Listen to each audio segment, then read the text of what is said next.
Bapa di surga, kami bersyukur untuk kesempatan kembali pada malam ini. Kami bisa datang menyembah Tuhan, bersekutu dengan Tuhan.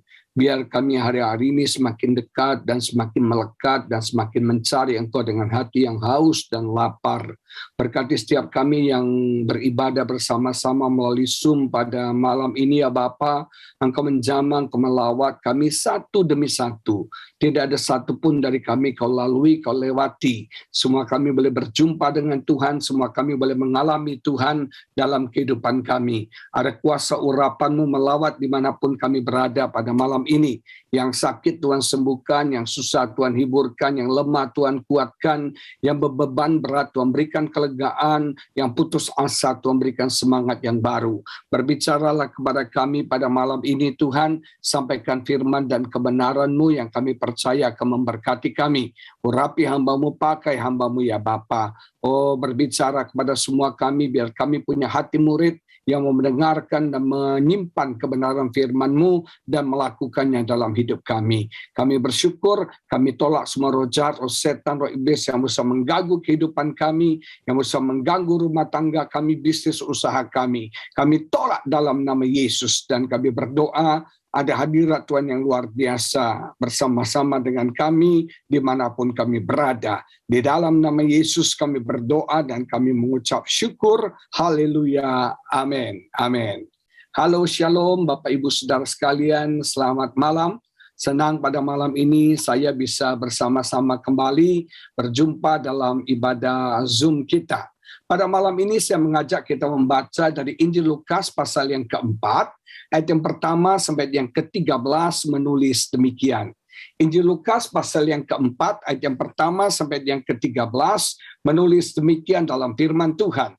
Yesus yang penuh dengan Roh Kudus kembali dari sungai Yordan, lalu dibawa oleh Roh Kudus ke padang gurun. Di situ ia tinggal 40 hari lamanya dan dicobai iblis. Selama di situ ia tidak makan apa-apa dan sesudah waktu itu ia lapar. Lalu berkatalah iblis kepadanya, "Jika engkau anak Allah, suruhlah batu ini menjadi roti." Jawab Yesus kepadanya, "Ada tertulis, manusia hidup bukan dari roti saja." Kemudian ia membawa Yesus ke suatu tempat yang tinggi dan dalam sekejap mata ia memperlihatkan kepadanya semua kerajaan dunia. Kata iblis kepadanya, "Segala kuasa itu serta kemuliaannya akan kuberikan kepadamu sebab semuanya itu telah diserahkannya kepadaku dan aku akan memberikannya kepada siapa saja yang kukehendaki. Jadi, jikalau engkau menyembah aku, seluruhnya itu akan menjadi milikmu." Tetapi Yesus berkata kepadanya, "Ada tertulis, engkau harus menyembah Tuhan Allahmu, dan hanya kepada Dia sajalah engkau berbakti." Kemudian ia membawa Yesus ke Yerusalem dan menempatkan dia di bumbungan bait Allah, lalu berkata kepadanya, "Jika engkau anak Allah, jatuhkanlah dirimu dari sini ke bawah, sebab ada tertulis mengenai engkau, Dia akan memerintahkan malaikat-malaikatnya untuk melindungi engkau, dan mereka akan menata engkau di atas tangannya, supaya kakimu jangan terantuk pada batu." Yesus menjawab katanya, "Ada firman, janganlah engkau mencobai Tuhan Allahmu." Sesudah Yesus mengakhiri semua pencobaan itu, ia mundur daripadanya dan menunggu waktu yang baik. Nah, Bapak Ibu Saudara sekalian yang saya kasihi, kita sebagai orang percaya hidup di dalam peperangan secara rohani. We are living in the battleground, bukan playground. Hidup orang percaya bukan main-main. Kita bukan main-main, bukan asal-asalan. Tapi hidup kita sebagai orang percaya ada dalam medan pertempuran.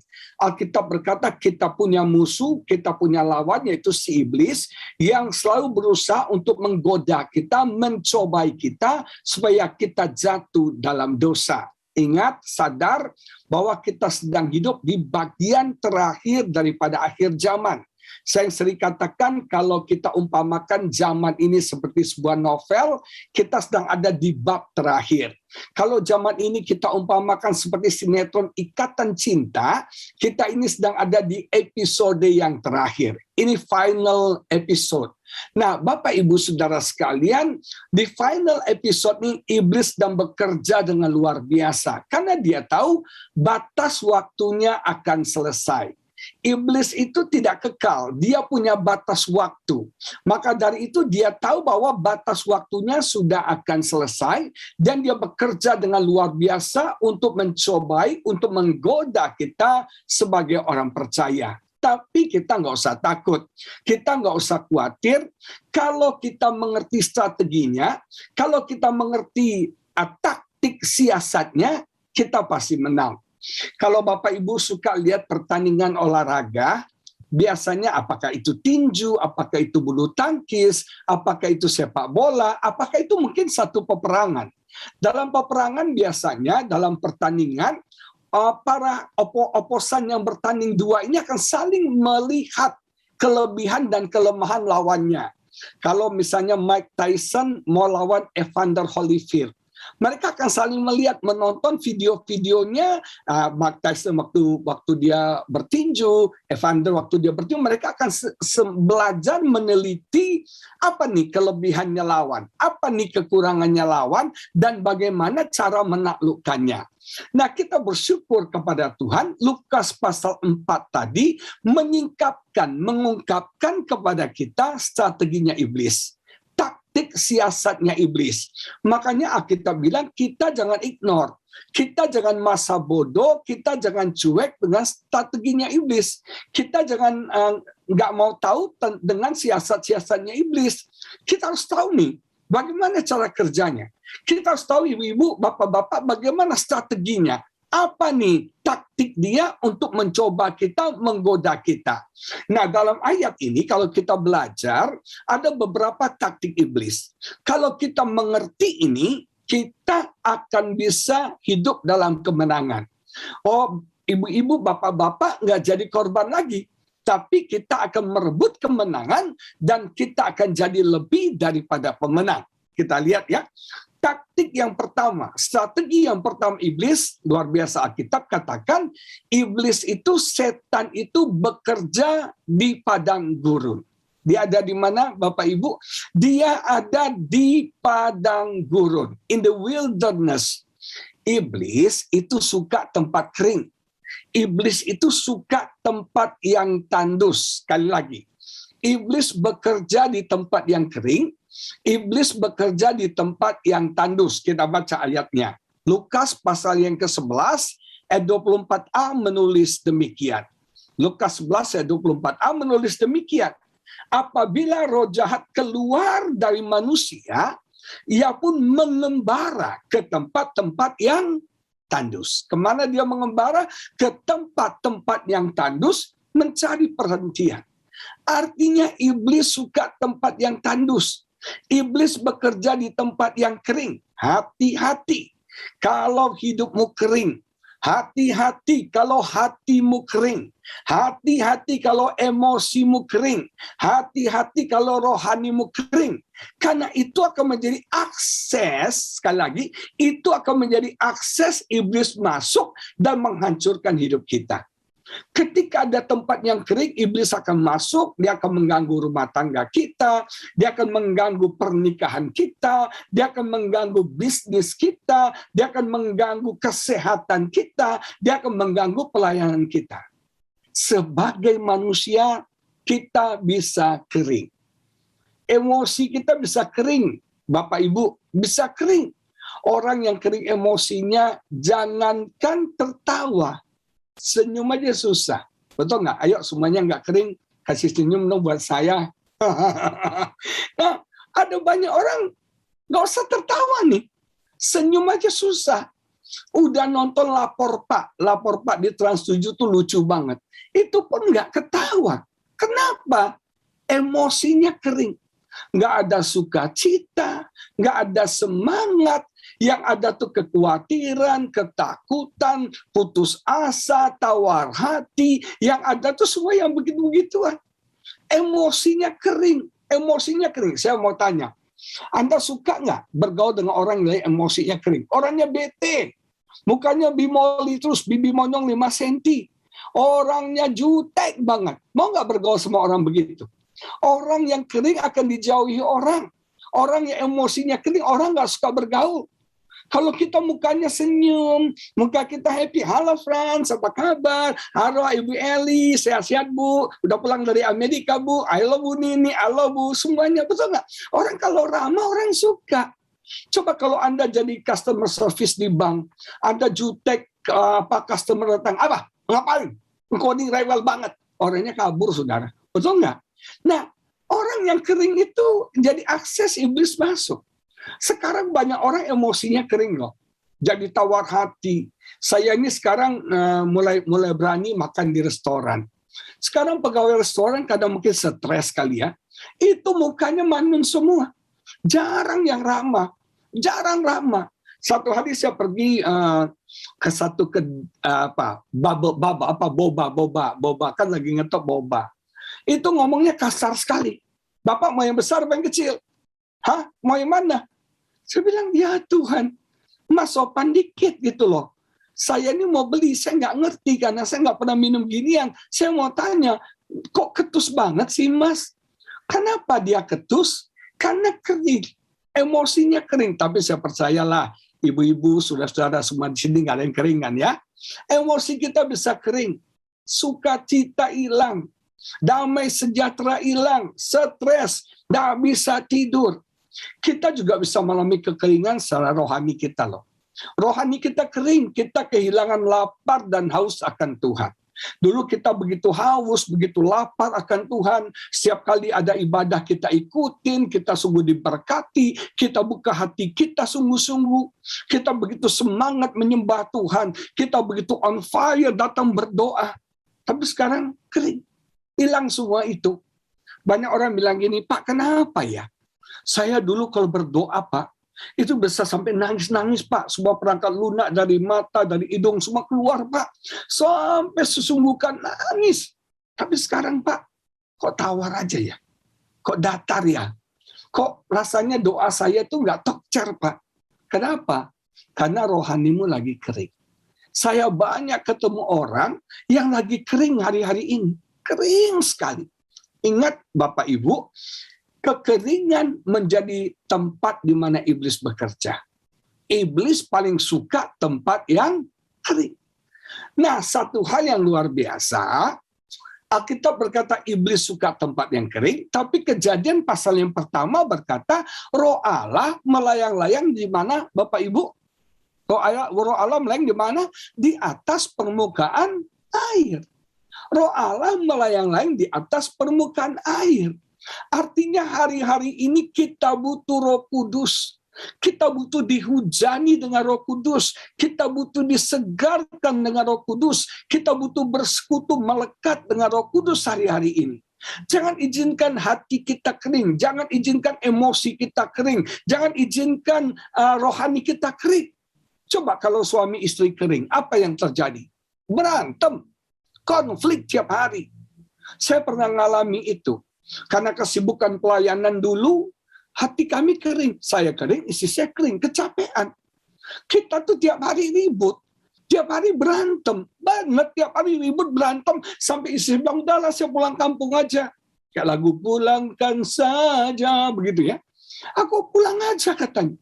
Kenapa kita berantem? Saya selidiki, karena kita kering. Emosi kita kering. Karena kita kering, kita jadi berantem. Saya punya teman, Bapak Ibu, rumah tangganya baik, akur, harmonis. Tiba-tiba datang krisis, tiba-tiba datang masalah dalam rumah tangga mereka. Suaminya mulai bertingkah, istrinya mulai bertingkah. Nah, waktu mereka cerita kepada saya tahu penyebabnya cuma satu. Kalian lagi kering pernikahan kalian. Nggak ada lagi gairah cinta, nggak ada lagi kemesraan, nggak ada lagi sayang-sayang, baby, I love you, nggak ada lagi. Betul nggak? Dulu pacaran, baby, honey bunny, you are everything, you are my only possession, you are my everything. Betul nggak nyanyinya? Wah, pokoknya manggilnya ya yang engkau Gunung Bromoku, engkau apa Kota Benteng. Oh, pokoknya semuanya lah. Romantis banget. I climb every mountain, swim every ocean. Nah, Bapak Ibu saudara sekarang udah hilang tuh. Dulu teman saya ini, dia suka motor. itu bisa dari Jakarta dulu ya ke puncak naik motor sama ya istrinya ini. Bisa pelukan, cuma ke puncak di Jakarta tuh cuma makan sate kambing. Kemudian ngopi-ngopi pulang. Tapi rasanya seru. Sekarang sudah sukses, sudah kaya, itu hilang semua. Nggak ada lagi keromantisan, nggak ada lagi keharmonisan. Kenapa? Kering. Ketika kita mengalami kekeringan, itu akses iblis masuk, menghancurkan banyak hal dalam hidup kita. Tapi puji Tuhan, Roh Allah melayang-layang di atas permukaannya. Kita butuh urapan Roh Kudus, kita butuh kuasa Roh Kudus. Apakah urapan? Urapan itu adalah the power, kuasa. Urapan itu adalah the present, hadirat, penyertaan. Urapan itu yang ketiga adalah the ability, the skill, kemampuan yang Roh Kudus berikan kepada kita for a special purpose. Nah, kita butuh urapan, ada kuasa Allah, kita butuh urapan, ada penyertaan hadirat Tuhan, kita butuh urapan, ada ability, kemampuan yang Tuhan berikan kepada kita di dalam peperangan rohani ini. Makanya Bapak Ibu perhatikan, sebelum Yesus dicobai di padang gurun, dia diurapi dulu di Sungai Yordan.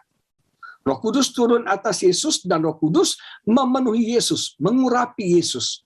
Nah, Bapak Ibu Saudara sekalian, kita butuh diurapi. Kita butuh diurapi supaya kita tidak mengalami kekeringan dalam hidup kita, dan kita butuh Roh Kudus senantiasa menyegarkan kita, memulihkan kita. Kita butuh the power. Kita butuh the presence. Kita butuh the skill, the ability untuk kita masuk dalam peperangan rohani ini. Kita nggak bisa lawan iblis dengan fisik kita, karena musuh kita bukan darah dan daging. Kita hanya bisa melawan iblis dengan urapan Tuhan, dengan kuasa Tuhan, dengan penyertaan Tuhan, dengan ability, kemampuan, strategi yang Tuhan berikan kepada setiap kita. Yang pertama, iblis bekerja di tempat yang kering. Iblis suka di tempat yang kering. Hati-hati kalau pernikahanmu kering. Hati-hati kalau hidupmu kering.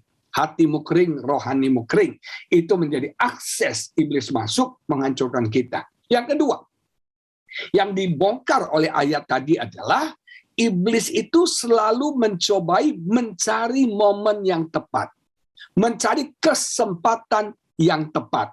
Dalam ayat 13 dikatakan tadi, sesudah iblis mengakhiri semua pencobaan itu, ia mundur daripada Yesus. Dia mundur. Dia tahu dia kalah nih. Dia mundur. Apakah dia menyerah? No. Dan menunggu waktu yang baik. Iblis itu selalu mencari kesempatan, momen yang tepat untuk mencobai kita, untuk menggoda kita. Dan Bapak Ibu tahu, momen yang paling tepat bagi iblis menggoda kita, mencobai kita itu dua. Yang pertama, waktu kita lemah.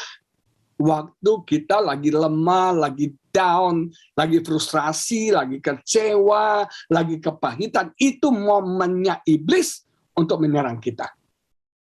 Yesus itu puasa. Tapi Yesus belum lapar. Tapi setelah 40 hari puasa, Yesus lapar. Ya maklum lah ya, namanya manusia nggak makan 40 hari pasti lapar. Nah, ketika Yesus lapar, di situ dia datang. Dia nggak datang waktu Yesus kenyang. Dia nggak datang waktu Yesus semangat. Tapi dia datang waktu Yesus dalam keadaan lapar. Ketika kita lagi semangat sama Tuhan, kita lagi on fire sama Tuhan, kita lagi cinta-cintanya sama Tuhan, dia nggak akan datang. Dia nggak akan berani datang, dia pasti kalah. Tapi waktu ibu-ibu lagi down, lagi kepahitan, waktu ibu-ibu lagi frustrasi, lagi ketakutan, paranoid, itu titik lemah kita, dan di situ dia datang. Makanya kita harus selalu menguatkan iman kita kepada Tuhan. Kita harus senantiasa menguatkan keyakinan kita kepada Tuhan. Kita nggak boleh lemah. Kita strong, be strong. Makanya ayat Alkitab berkata, be strong, kuatkan, kuatkan, kuatkan, kuatkan. Bahkan kepada Yosua Tuhan katakan, kuatkan dan teguhkan hatimu. Artinya apa? Jangan lemah. Tantangan hidup ini aja udah berat, Bapak Ibu. Tantangan krisis yang kita alami ini udah berat. Apalagi tekanan tambahan dari si iblis. Kita harus kuat, kita harus kuat, kita harus kuat hari-hari ini. Iman kita harus kuat. keyakinan kita kepada Tuhan harus kuat. Banyak baca firman Tuhan, banyak waktu berdoa, memuji, menyembah Tuhan. Gimana caranya iman kita kuat? Daud katakan, pujilah Tuhan ya jiwaku. Kita memuji-muji Tuhan. Terus kita perkatakan firman Tuhan. Dan yang ketiga, kita akan imannya kuat kalau kita fokus kepada kebaikan Tuhan. Ingat nih kebaikan Tuhan. Dulu Tuhan pernah tolong saya. Dulu waktu saya lagi nggak ada uang, pergumulan, dia tolong saya. Masakan sekarang Tuhan nggak tolong saya. Dulu saya lagi susah banget, Tuhan tolong saya. Masakan sekarang Tuhan nggak tolong saya. Saya waktu masuk masa pandemi ini, COVID ini, saya sempat namanya manusia khawatir ya, karena gereja-gereja pada tutup dan saya nggak ada pelayanan secara onsite pada waktu itu. Saya sampai berpikir case terburuk. Saya bilang sama istri saya, sayang, kalau sampai nggak ada pelayanan, nggak ada income, ya uang tabungan mungkin habis, ya apa yang kita bisa jual, kita jual. Kalau perlu kita jual rumah, kita pindah ke rumah yang lebih kecil, kita pindah ke apartemen, apalah yang kita bisa jual. Tapi Tuhan itu luar biasa loh. Ketika kita kuatkan iman kita, kuatkan keyakinan kita, tidak ada satupun yang saya jual. Malah saya semakin dan semakin diberkati dan diberkati oleh Tuhan. Nama Tuhan dipermuliakan, amin. Nah Bapak Ibu Saudara sekalian, kuatkan imanmu. Kuatkan keyakinanmu. Jangan goyah, jangan ragu, jangan bimbang. Karena itu kesempatan iblis akan masuk menyerang kita. Momen yang kedua yang iblis datang menyerang kita, waktu kita lengah. Waktu kita lemah, yang pertama. Yang kedua, waktu kita lengah. Nah, sebagai manusia kita suka lengah. Makanya lawan kata lengah apa Bapak Ibu? Waspada. Berjaga-jaga. Dan satu hal yang luar biasa, kata berjaga-jaga itu artinya bersiap sebelum segala sesuatu terjadi.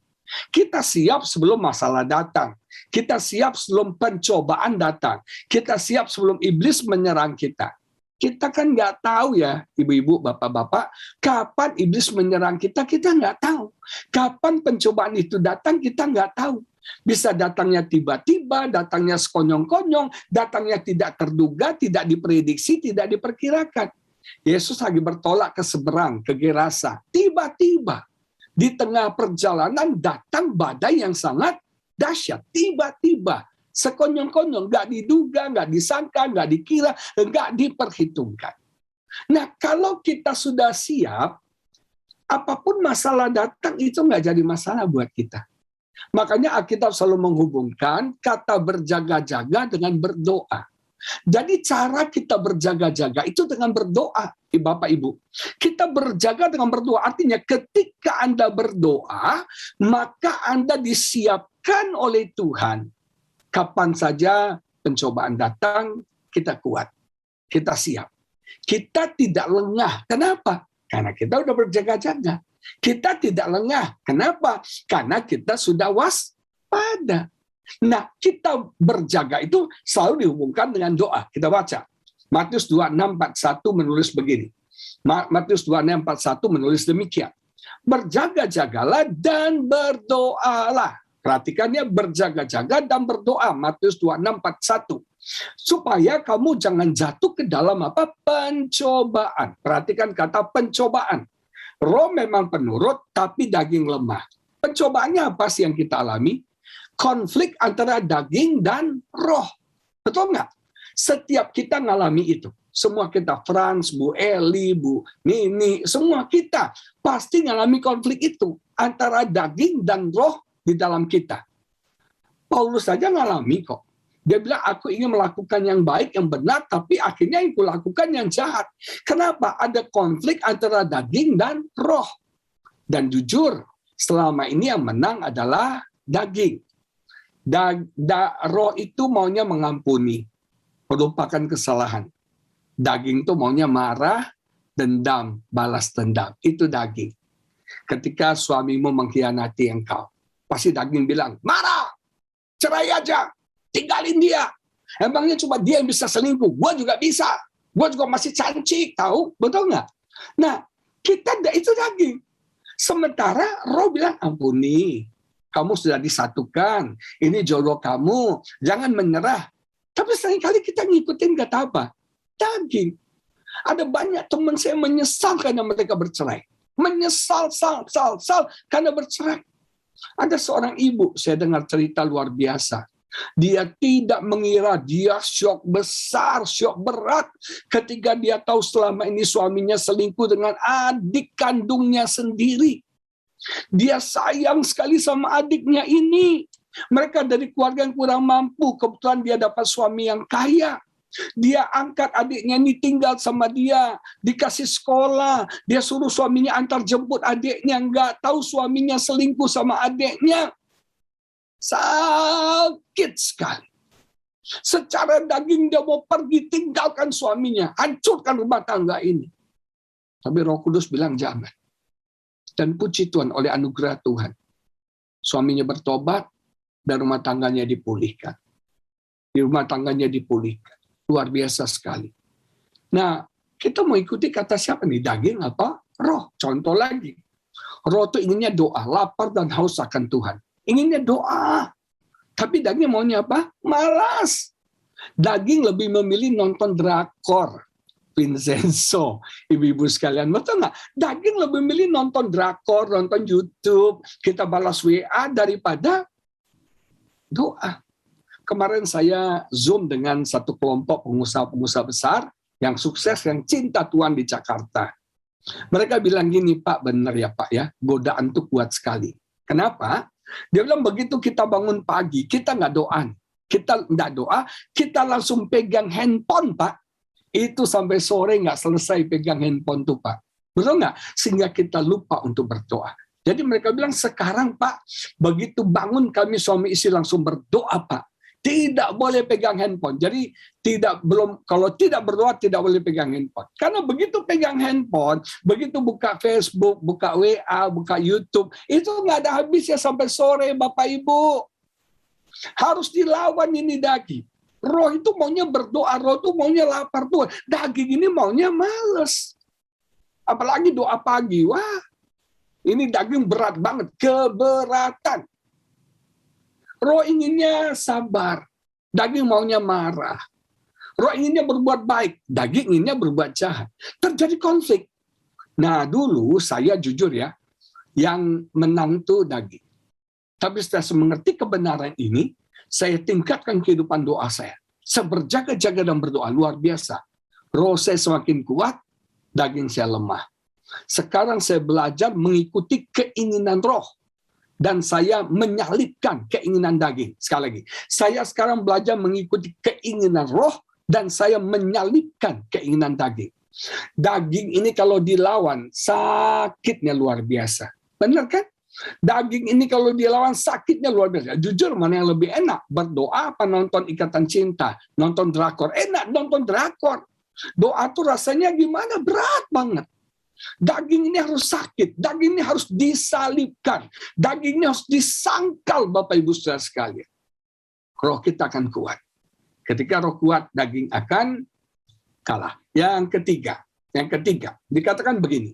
Yang ketiga dikatakan iblis itu selalu mendakwa, menuntut, menggugat identitas kita. Makanya Bapak Ibu perhatikan di ayat tadi, berulang kali iblis katakan, jikalau engkau anak Allah. Jikalau engkau anak Allah. Tapi luar biasa, Tuhan itu hebat. Sebelum iblis menggugat identitas Yesus, sebelumnya Yesus sudah diproklamirkan identitasnya oleh Bapa di surga. Ingat waktu Yesus dibaptis, ada langit terbuka, ada suara berkata, inilah anak yang kukasihi. Kepadanyalah aku berkenan. Bapa menyatakan kepada Yesus, kepada dunia bahwa ini adalah anak yang kukasihi, kepadanyalah aku berkenan. Yesus sudah tahu siapa dirinya. Dia anak Allah yang dikasih oleh Bapa, dan dia ini diterima, berkenan kepada Bapa. Jadi ketika iblis menggugat identitasnya, mempan nggak? Nggak mempan. Hati-hati nih, khususnya perempuan, laki-laki juga. Iblis itu selalu menggugat identitas kita. Siapa diri kita? Siapa diri kita itu penting. Ada banyak orang tidak tahu siapa dirinya. Ada 3 pencobaan iblis. Yang pertama, performance trap. Apakah itu performance trap? siapa kita ditentukan oleh apa yang kita bisa lakukan. Dengar ya, siapa kita ditentukan oleh apa yang kita bisa lakukan. Iblis bilang, ubahlah batu menjadi roti. Kira-kira kan Iblis bilang, lu punya karunia nih, lu punya talenta, lu punya kuasa, pakai dong kuasa lu, buktikan kuasa lu. Kita nggak perlu buktikan siapa diri kita, karena kita ini tidak ditentukan oleh apa yang kita bisa lakukan, tidak ditentukan oleh performance kita. Orang terjebak dengan penampilan, orang terjebak dengan apa yang kita bisa lakukan. Jadi kita ini haus akan approval orang, kita haus akan penunjukan orang. Saya akan jadi somebody kalau saya bisa begini. Kalau saya bisa khotbah seperti Bu Eli begitu canggihnya, saya akan jadi somebody. Kalau saya bisa nyanyi seperti Fran, saya akan somebody. Nggak usah di-prove-kan, nggak usah dibuktikan, nggak usah. Apakah engkau bisa atau nggak bisa, apapun, engkau tetap anak Allah. Engkau dicintai dan dikasih oleh Allah. Bukan berdasarkan apa yang kau kerjakan. Orang yang bisa mengobati pasien belum tentu dokter loh. Benar ya?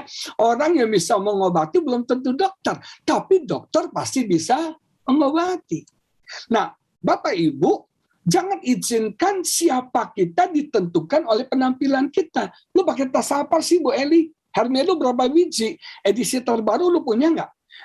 Bukan nggak boleh pakai tas Hermes, boleh aja, ada level tertentu sudah oke, sudah harus pakai gituan. Tapi jangan izinkan apa yang kita pakai itu menentukan identitas kita. Kita pede, kita baru pede kalau kita naik mobil mewah. Kita baru pede kalau kita dandannya kayak apa? Kayak bintang film. No. Jangan izinkan siapa kita ditentukan oleh apa yang kita bisa lakukan. Yesus bisa ubah batu jadi roti, bisa. Tapi dia nggak perlu menunjukkan kuasanya yang hebat sama iblis. Nggak perlu. Yang kedua, saya sebut dengan possession trap, perangkap kepemilikan. Siapa kita ditentukan oleh apa yang kamu punya. Seberapa banyak aset kamu, seberapa kayanya kamu, seberapa berkuasanya kamu, seberapa hebatnya kamu. Ingat, iblis membawa Yesus di atas bukit dan dia menunjukkan semua kekayaan, kejayaan, kehormatan dunia ini dengan tujuan Yesus menyembah dia. Jangan kita menyembah iblis hanya supaya kaya. Banyak orang supaya kaya, supaya cantik, nyembah iblis. Teman saya pasang susuk di muka supaya cantik, supaya manis. Ada teman saya cowok, sekarang udah meninggal. Itu tahu nggak Bapak Ibu? Dia dari ujung rambut sampai telapak kaki pasang susu. Dari ujung rambut sampai telapak kaki. Waktu kita ke Singapura Ronsen, semua penuh susu, semua penuh jarum. Kenapa? Supaya kebal, supaya maco, supaya cewek banyak tertarik. Aduh, jangan. Tuhan bukannya nggak bisa berkati kita, Tuhan bukannya nggak bisa buat kita kuasa. Sumber kekuatan, kuasa, kekayaan kita di dalam Tuhan, bukan di dalam iblis. Dan saya mau kasih tahu sama Bapak Ibu ya, iblis tidak pernah memberkati kita gratis. Dengar ya, iblis tidak pernah kasih gratis, selalu ada tumbalnya. Dengar, selalu ada tumbal. Ingat itu. Gak pernah gratis. Possession trap. Saya punya teman, pendeta nih. Suatu hari dia bilang, Pak, kalau saya beli mobil mewah, boleh nggak Pak? Oh, boleh aja, saya bilang. Kenapa kamu beli mobil mewah? Kalau saya naik mobil murah-murah, Pak. Kalau kita pelayanan di gereja-gereja nggak dihargai, Pak. Nggak disambut, Pak. Kecuali di Victoria. Mau naik apa aja disambut ya, Bu Elia. Ya, saudara sekalian. Ada banyak orang, dia bilang, kalau saya naik mobil murah, mobil-mobil 1 juta umat itu Pak, saya tuh nggak dihargai Pak. Tapi kalau saya naik mobil mewah Pak, saya disambut, saya dihargai. Saya bilang salah. Kalau kamu mau dihargai, mau dianggap orang karena apa yang kamu punya, salah. Siapa kita itu karena bukan apa kata orang, tapi apa kata Tuhan sama kita. Yang ketiga, perangkapnya adalah popularity trap. Dia bawa Yesus di atas hubungan bait Allah, jatuhkan dirimu. Dia bilang, supaya kau populer, kau hebat, sensasi, Orang kan sekarang banyak cari sensasi. Pendeta juga banyak cari sensasi. Betul nggak? Yang penting sensasional, yang penting spektakuler, aktual, saudara. Mau ngawur pun bisa bodoh. Supaya terkenal, supaya YouTube channelnya bagus. Saya punya teman, saudara. Dia punya YouTube channel, dulu nggak ada yang nonton, nggak ada yang lirik. Tiba-tiba dia beralih ke nubuatan. Tahun 2021 akhir akan terjadi begini. Tahun 2022 akan terjadi api dari apa, gimana lah. Mulai sensasi dan mulai banyak yang suka. Yang ikutin dia jadi viral. Ngeri kan kayak gitu. Kita ini mencobai Tuhan. Jangan mencobai Tuhan. Supaya kita terkenal. Banyak orang mencobai firman Tuhan, Firman Tuhan dicobai. Kata orang gini, kamu kan bisa melewati sungai, kamu nggak akan hanyut. Dia ikutin lewati sungai supaya nggak hanyut, dia mati, tenggelam. Jangan mencobai Tuhan. Ada orang, udah tahu nih orang COVID, dekat-dekat tumpang tangan, doain perlu, ya kena COVID. Jangan dekat-dekat. Kalau tuh orang COVID ya dari jauh aja doain. Emangnya Tuhan nggak bisa melawat menyembuhkan orang itu dari jauh? Hati-hati dengan popularity trap. Siapa kita ditentukan seberapa populer kita. Seberapa banyak subscriber, seberapa banyak follower kita, seberapa hitsnya kita, seberapa viralnya kita. Hati-hati. Itu jebakan iblis. Dia menggugat identitas kita. Kita harus tahu siapa kita dalam Tuhan. Kita lebih daripada pemenang. Kita orang yang diurapi, dikuduskan, diberkati oleh Tuhan luar biasa. Amin, Bapak Ibu. Yang terakhir, iblis mencobai kita dengan membangkitkan keinginan kita. Ini yang keempat. Yang pertama, iblis bekerja di padang gurun. Yang kedua, iblis bekerja mencari momen yang baik. Yang ketiga, iblis bekerja menggugat identitas kita. Yang keempat, iblis bekerja melalui keinginan kita. Kita baca Yakobus pasal yang pertama, ayat 14 dan 15 menulis demikian. Yakobus pasal yang pertama, 14-15 dikatakan begini. Tapi tiap-tiap orang dicobai oleh keinginannya sendiri, karena ia diseret dan dipikat olehnya, dan apabila keinginan itu telah dibuahi, ia melahirkan dosa. Dan apabila dosa itu sudah matang, ia melahirkan maut. Ini orang jatuh dalam dosa, nggak ada yang tiba-tiba ya. Nggak sengaja saya jatuh berdosa, saya berzina, nggak ada. Semuanya ada prosesnya. Orang berdosa tuh proses pertama tuh dicobai. Proses yang kedua tuh dipikat. Proses yang ketiga tuh diseret.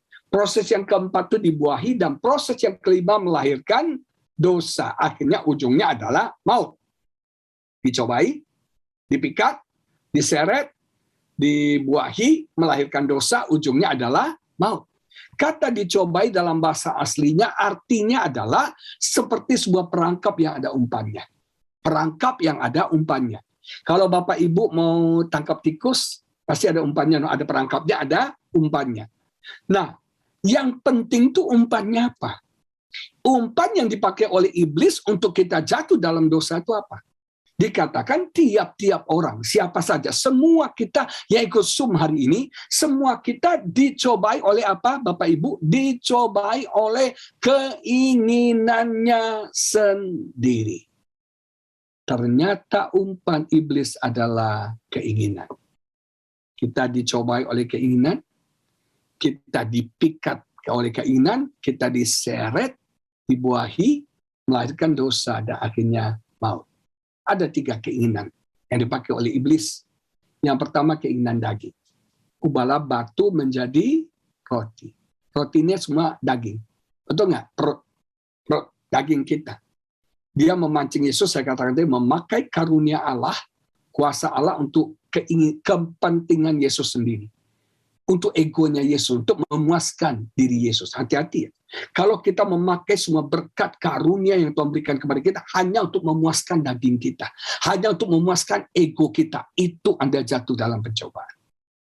Yesus kan dipaksa memakai kuasa Allah yang dia miliki, mengubah batu jadi roti, hanya untuk kepentingan perut. Bapak Ibu, Tuhan kasih kita kuasa, Tuhan kasih kita talenta, Tuhan kasih kita berkat, bukan hanya untuk daging doang. Ada tujuan Tuhan yang luar biasa, yang lebih dahsyat lagi dalam hidup kita. Ada the highest purpose. Ada tujuan yang lebih tinggi lagi. Jangan hanya untuk daging kita. Jangan pakai karunia talentamu supaya hanya untuk dagingmu kelihatan, egomu muncul. No. Daging harus dikalahkan. Sekali lagi saya katakan, dia memancing daging kita. Kita jadi iri, kita bersaing sama orang, kita nggak mau kalah sama orang. Kita maunya yang seenak-enak, yang nyaman-nyaman. Begitu nggak nyaman, kita nggak mau. Saya pernah diundang ke Freeport. Itu perjalanan yang bagi saya paling berat. Saya itu, tapi menyenangkan. Saya itu naik truknya mereka ke atas, Bapak Ibu. Dan truk itu seperti truk tahanan, tidak ada jendela. Baunya minta ampun. Saya naik truk, saya turun lagi, saya nangis. Tapi akhirnya nggak ada jalan lain, karena saya nggak bisa naik helikopter, udah sore, satu-satunya jalan naik terus itu bersama dengan pegawai-pegawai Freeport yang cowok semua. Satu-satunya cewek itu istri saya. Saya penangis tuh, nggak kuat, nggak bisa nafas. Jangan cuma mau ya enak doang, disambut, apa kabar Pak Agus, menginap di mana? Kita harus juga ada penderitaan. Dagingnya harus dikalahkan. Yang kedua, keinginan mata. Dia membawa Yesus, dikatakan, lihat kerajaan kekayaan dunia ini. Mata. Dosa itu seringkali muncul dari mata. Ingat, Lot, dia tertipu dengan Sodom dan Gomora, kelihatannya bagus, nyaman, subur, tapi itu Sodom dan Gomora. Jangan lihat casingnya. Lihat dalamnya. Daud jatuh dalam perzinahan, kenapa? Karena dia melihat Batsheba sedang mandi. Makanya Frans, nggak boleh lihat cewek-cewek seksi terlalu lama. 1 detik aja boleh. 1, balik lagi, Frans. Nggak boleh melototin, terus tanya nomor WA-nya berapa ya? Nggak boleh, Frans. Awas, Frans. Nah, saudara sekalian, belajar nih, mata. Ibu-ibu nih ya, sering kan belanja ya, di mall dulu ya, beli barang, beli baju. Kita beli barang, sampai di rumah kita nggak butuh loh. Kita nggak pakai tuh. Ada berapa banyak baju yang ibu-ibu nggak pernah pakai kan, padahal kau beli masih baru. Betul nggak? Kita waktu di mall rasanya suka, tapi sampai di rumah kok jelek ya. Hanya memuaskan keinginan mata. Ibu-ibu ke mall nih, misalnya, sekarang mau udah pada buka kali ya. Kita di mall tuh rencananya mau beli alis mata, ya, mau beli alis mata. Ibu-ibu beli semua kecuali alis mata. Karena apa? Keinginan mata. Hati-hati. Mata melihat mau. Matanya harus dijaga. Amin, ibu-ibu sekalian, bapak-bapak. Yang ketiga, keangkuhan hidup. Dia memancing kesombongan Yesus. Dia memancing Yesus untuk sombong, untuk menunjukkan kehebatannya. Mencobai firman Tuhan. Haleluya. Firman Allah untuk dilakukan, bukan buat pamer-pameran. Dia suruh Yesus, tapi Yesus lawan pakai apa? Firman Tuhan. Yesus lawan ada tertulis. Ada tulis. Medan pertempurannya di pikiran kita. Medan pertempurannya di pikiran kita. Dan senjata kita adalah firman Tuhan. Makanya ibu-ibu, bapak-bapak harus penuh dengan firman. Ibu-ibu, bapak-bapak harus punya firman. Ketika kekhawatiran datang, jangan gelagapan. Jangan di-entertain kekhawatiran itu. Katakan, aku tidak mau khawatir. Kau khawatir. Aku menyerahkan kekhawatiran kepada Bapa, karena Bapa pelihara hidupku. Amin. Lawan pakai firman. Dia langsung, kabur dia. Ketika ketakutan datang, firman Allah berkata, jangan takut. Aku dijaga, dilindungi Tuhan. Aku tidak akan tertular COVID ini dalam nama Yesus. Lawan pakai firman. Jangan entertain firman. Kamu nggak akan sukses. Katakan, aku sukses. Aku diberkati Tuhan. Aku luar biasa. Ini semua di otak, di pikiran. Mindset kita harus dirubah. Pakai firman Tuhan. Saya punya teman nih. Dia lagi corona nih bangun rumah. Mewah sekali di PIK. Mewah sekali. Dia bilang nggak ada uang, Pak. Tapi puji Tuhan mau selesai Desember nih finish. Dia minta saya doain. Saya bilang, Pak, nih gimana? Ini semuanya di sini, Pak. Selalu iblis bilang, lu nggak akan berhasil nih, lu akan nggak ada duit lu. Tapi saya lawan dalam nama Yesus, saya pakai firman. Pak, lagi butuh duit, tiba-tiba ada duit. Lagi butuh ini, tiba-tiba ada ini. Ada aja jalan Tuhan, ada aja cara Tuhan. Amin. Jangan pakai mata kita lihat. Dia bisa pabriknya 2, sekarang malah ekspansi pabrik yang ketiga lebih besar lagi. Lagi pandemi. Kita harus lawan, putar balik keadaan ini dengan firman Tuhan. Amin, Bapak Ibu, lawan pakai firman. Nah, terakhir nih, iblis tuh nggak pintar. Iblis tuh kalau orang Surabaya bilang, gobloknya minta ampun. Kenapa? Strateginya tuh ya dari dulu sama. Kita baca Kejadian pasal 3 ayat 6. Kejadian pasal 3, waktu dia mencobai Hawa pertama kali. Waktu dia mencobai Hawa pertama kali, dia bilang gini, perempuan itu melihat bahwa buah pohon itu baik untuk dimakan. Ini keinginan apa? Baik untuk dimakan. Perut kan? Ciak nih. Apa? Keinginan daging. Terus dikatakan sedap kelihatannya. Nah, sedap kelihatan untuk apa nih? Keinginan mata, kelihatannya bagus. Dan lagi pula pohon itu menarik hati karena memberi pengertian. Menjadi sama seperti Allah. Ini kesombongan. Jadi jebakannya sama Hawa itu keinginan daging, keinginan mata, keangkuhan hidup. Betul ya? Hawa. Kita bergerak ke zaman Yesus tadi. Sama. Kita bergerak, kita yang sekarang ini. 1 Yohanes 2:16 menulis begini. 1 Yohanes 2:16 dikatakan begini. Sebab semua yang ada di dalam dunia yaitu apa? Keinginan daging dan keinginan mata serta keangkuhan hidup bukanlah berasal dari Bapa, melainkan dari dunia. Jadi di zaman Hawa keinginan daging, mata dan keangkuhan hidup. Zaman Yesus keinginan daging, keinginan mata, keangkuhan hidup. Zaman sekarang 1 Yohanes sudah sama. Jadi iblis itu nggak update. Dia nggak apa? Itu aja senjatanya, itu aja taktiknya. Kenapa kita kalah? Karena kita nggak ngerti. Kita harus belajar lawan pakai firman Tuhan. Dan selalu masalah itu kan keinginannya. Keinginan kita ingat hanya bisa dipuaskan di dalam Tuhan. Kalau Bapak Ibu udah kenyang, Friends udah makan ya? Udah makan tuh? Udah. Kenyang nggak, Friends? Hah? Kenyang. Kalau diajak makan kue tau ateng, masih mau nggak, Friends? Nggak mau? Nggak mau pasti. Hah? Maulah ikut apeng kok ateng di Medan, sore kita ketemu di Medan tuh ya.